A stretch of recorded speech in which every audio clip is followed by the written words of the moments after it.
I've heard it said before that if somebody you don't know, but maybe also somebody you know, places a real sense of urgency on, need the money now, or I need you to do something right away, or else, not a threat of physical violence, but that any request for expediting something is a red flag.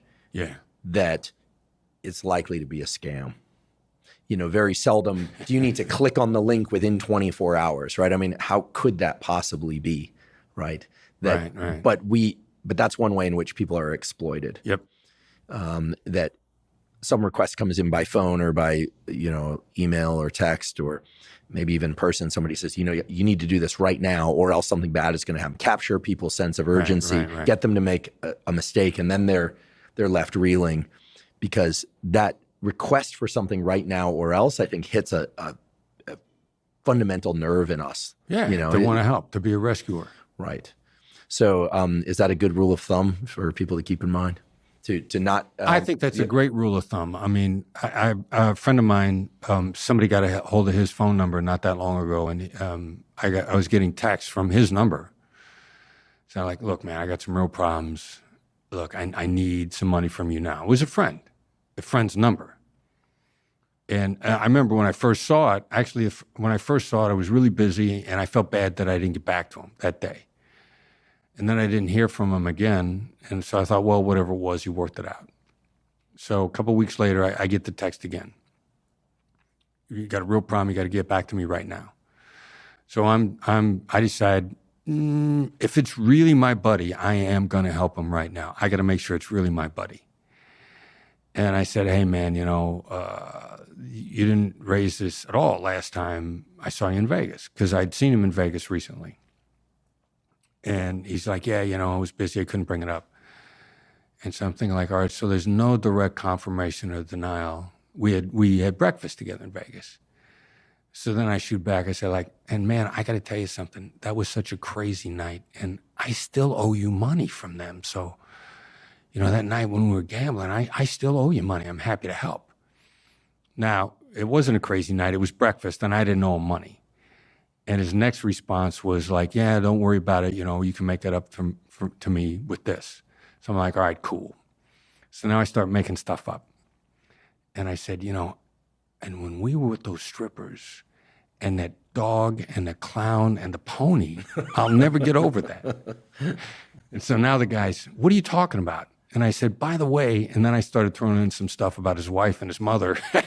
And the guy got insulted and called me names and stopped texting me. And then I sent all those text messages to the real guy, including, what I'd said about his mother. And he texted me back. He's got a great sense of humor. He says, by the way, my mom does think you're attractive. Oh, man. But I started it all by just checking the source. If it was my friend, I would have helped him immediately. And I need to throw something at him that's going to confirm that it's him, and that I'm there for him. But I'm also going to put a little bit of a curve in there that if he doesn't catch, I know it's a con, and then I'm going to have fun with it. Incredible knowledge that, people will hear this and they might think, oh, that's never going to happen to me. But like I said, I've known family members and friends who they make the mistake. They take the bait of clicking on the link, and then now they're getting the shakedown. Actually, a good friend of mine said that her parents called at some point. Her parents are probably in their late 70s now. Someone had called their house and told them that their child, this woman, had been kidnapped, right, and that they needed to send money. Right. And that if they called the police, they'd kill her or harm her in some way. Right. So they started sending money, and they were afraid to contact her. And you can see like what a bind a loving parent would be in, right? They obviously don't want to get this child of theirs hurt, and they obviously are willing to do whatever it takes in order to get them back. Turns out it was a total scam, right? Because eventually there was communication that made them realize that their daughter was perfectly okay and never even interacted with kidnappers. So those kinds of scams happen pretty often. I've had that happen to a friend also. Yeah. So the sense of urgency should have been the first flag. That's a great point. Yeah, absolutely. Yeah.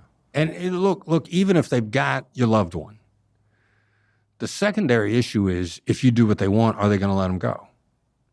Which is actually a legitimate question.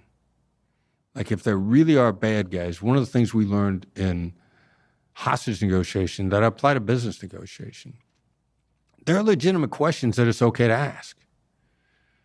You're not being disrespectful. You're not pushing back. There are fair, to use the F-bomb, fair, legitimate questions that you can ask under any circumstances, which is basically, if I comply, is this going to work out the way that you're articulating it? Anything that adds communication into it, which gives you more information to find out what the ultimate outcome looks like, even in kidnappings. How do you know that if you pay, they're going to let them go? That's a legitimate question. There are examples somewhere in between, getting your Instagram account hacked, your bank account hacked, and God forbid, your child kidnapped. For instance, there's a whole practice within the legal profession of probing to see whether or not somebody is going to give up money to avoid